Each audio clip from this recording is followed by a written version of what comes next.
Hello and welcome back. You're watching World News and I'm your host, Klaudia Czerwińska.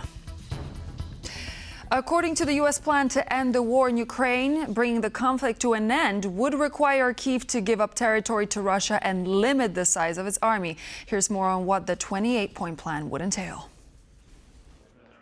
President Volodymyr Zelensky was presented with the 28-point plan during a meeting with U.S. Secretary of the Army Daniel Driscoll. Under a draft cited by media, Crimea, Luhansk and Donetsk would be recognized as Russian land by the United States, and Ukrainian forces would withdraw from part of the Donetsk region that they currently control. Ukraine would also reduce its forces to 600,000 troops from the current level of 900,000. According to the Financial Times, the U.S. wants Zelensky to sign the deal before the Thanksgiving holiday, which falls on Thursday, November 27th. There is just one line about security guarantees for Ukraine, but the document provides no details about the form they would take. In return for promises, including a pledge not to invade neighboring nations, Russia would reportedly see Western sanctions lifted, recover most of its frozen assets, and be allowed back into the G8 group. In the event of a renewed Russian invasion of Ukraine, Moscow would reportedly face a decisive coordinated military response and reinstated global sanctions. And now for more comments on the U.S. plan to end the war in Ukraine, let's go live to our correspondent in Kyiv, Oz Kadiji. Hello, Oz. So have we heard any comments on what experts and politicians call a capitulation plan for Ukraine? Could you give us the latest? Well, you raise a very interesting point here that a lot of the commentary here in Kyiv responding to this peace plan has not received it warmly, should we say. President Zelensky and the Ukrainian government are striking a more positive tone, a more diplomatic tone, shall we say, to these proposals, potentially with an eye to negotiating them further. Let's take a quick listen to what Zelensky said late on Thursday night as he responded to receiving that document. The American side presented its proposals, points of the plan to end the war, their vision. Since the first days of the war, we have been taking one extremely simple position. Ukraine needs peace, and a real peace, one that will not be broken by a third invasion. A dignified peace so that the conditions are with respect for our independence, our sovereignty, and the dignity of the Ukrainian people. And we must ensure such conditions. I outlined what is fundamentally important for us, and we agreed that the teams will work on these proposals so that it is real. We will not make harsh statements and are committed to clear, honest work. Ukraine, the United States, and our friends and partners in Europe and the world. So there is some nuance in what Zelensky's saying there, talking about real peace, not making harsh conditions. It doesn't sound like the Ukrainian government from that alone is embracing these proposals and agreeing with them. However, they are certainly not trying to make enemies out of the Trump regime by rejecting them outright.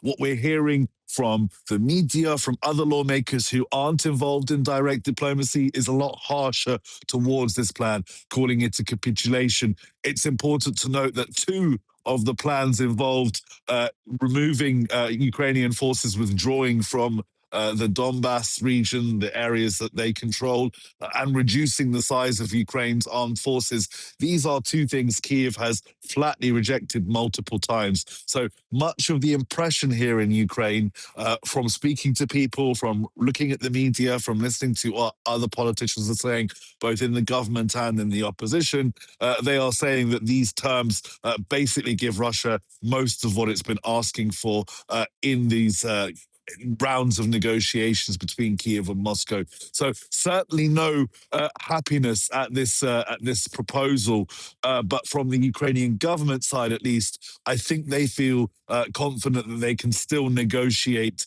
things that would be more in Ukraine's interest over the course of how these negotiations go. Thank you very much, Oz. Stay safe. That was Oz Kadiji reporting live from Kyiv. And we continue on the topic of the peace plan. Senior White House officials met with their Ukrainian counterparts. As we've learned from the spokeswoman Caroline Leavitt, U.S. Secretary of State Marco Rubio and U.S. Special Envoy Steve Witkoff were also involved in the meetings. President Trump has made it very clear since day one, and even on the campaign trail, that he wants to see this war come to an end. He has grown increasingly frustrated with both sides of this war, Russia and Ukraine alike, for their refusal to commit to a peace agreement. But nevertheless, the president and his national security team are steadfast in seeing this war come to an end, to end the killing and deliver on the president's promise. Special Envoy Witkoff, Marco Rubio, have been working on a plan quietly for about the last month.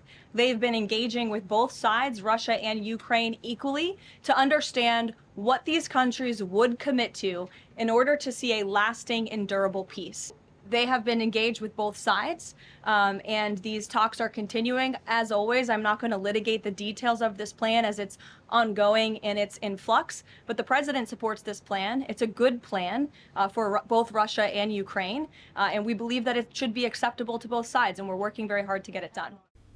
We now know what the 28-point U.S. plan to end the war in Ukraine entails. We've heard from Ukraine, the responses from the officials, and it's time now to learn the EU leaders' stance on the matter. Let's listen.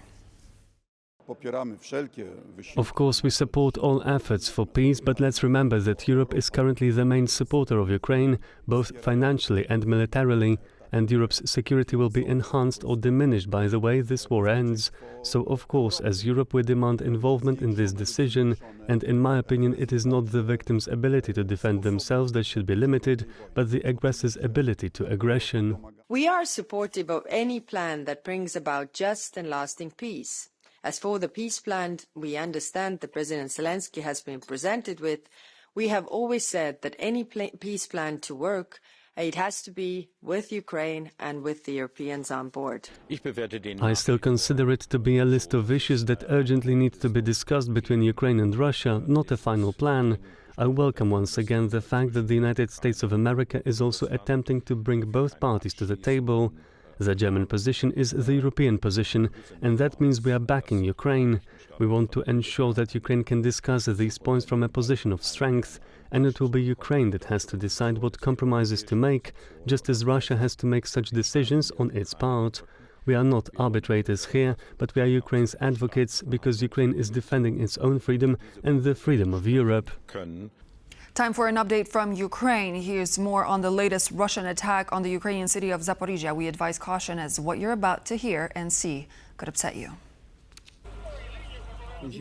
A woman was screaming. I got to her and touched her neck.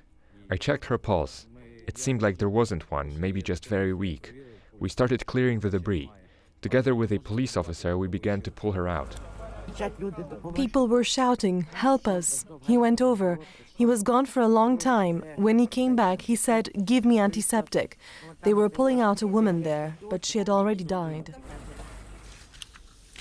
The death toll from Russia's early Wednesday missile and drone attack on the western Ukrainian city of Ternopil has risen to 28, while 16 people remain missing, according to local media. Rescue workers recovered the body of a woman on Thursday evening. Authorities say that 3 children are among the dead. The Russian air assaults destroyed 2 high-rise residential blocks. Emergency crews have continued operations at the strike sites throughout the night. A total of 93 people were wounded, including 18 children. The Ternopil region declared Friday a day of mourning for those who died in the attack. A call for national unity. This was the message from Polish Prime Minister Donald Tusk in the wake of an unprecedented series of sabotage attacks. In an address to Parliament on Friday, Tusk said Russia was attempting to destabilize Poland using state terrorism and other means. Sabotage acts, inspired and directly organized by the Kremlin for many months, have recently crossed a critical threshold and now amount to state terrorism.